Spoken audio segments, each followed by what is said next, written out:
Hi అండి. ఇంట్లో bread ఉంది. సో, ఈజీగా ఏదైనా స్వీట్ చేద్దాము బ్రెడ్‌తో అనేసి అయితే బ్రెడ్ రస్మలై అయితే ట్రై చేస్తున్నాము. సో, చాలా అంటే చాలా ఈజీగా ఉంటుంది. హాఫ్ లీటర్ చిక్కటి పాలు తీసుకోవాలి.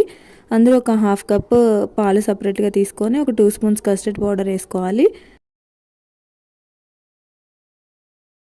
మనం కాగబెట్టుకున్న పాలున్నాయి కదా! హాఫ్ లీటర్ మిల్క్ అందులో ఒక 3, 4 స్పూన్స్ షుగర్ వేసుకోవాలి. సో, స్వీట్‌కి సరిపడా వేసుకోండి. ఒకవేళ ఎక్కువ కావాలనుకుంటే కొంచెం ఎక్కువ వేసుకోవచ్చు. పాలు కొంచెం చిక్కబడ్డ తర్వాత మనం కస్టర్డ్ మిల్క్ అందులో వేసేసుకోవడమే. ఇంకా బ్రెడ్ అయితే ఒక 5 స్లైసెస్ తీసుకున్నాము. అది మనం ఏదైనా రౌండ్ షేప్‌తో ఉన్న దాంతో ప్రెస్ చేస్తే వచ్చేస్తది. సో, పాలైతే ఇలా చిక్కగా ఉండాలన్నమాట. ఈ మాత్రం సరిపోతుంది. ఇంకా అవన్నీ ఒక బౌల్‌లో పెట్టుకొని ఆ పాలు ఇందులో వేసుకోవడమే. డ్రై ఫ్రూట్స్‌తో గార్నిష్ చేసుకోవడమే. సో, ఇది కూల్ అయిన తర్వాత ఒక 1 అవర్ ఫ్రిడ్జ్‌లో పెట్టుకున్న తర్వాత తింటే చాలా టేస్టీగా ఉంటుంది. వీడియో నచ్చితే please like, share and subscribe. Thanks for watching. Thank you.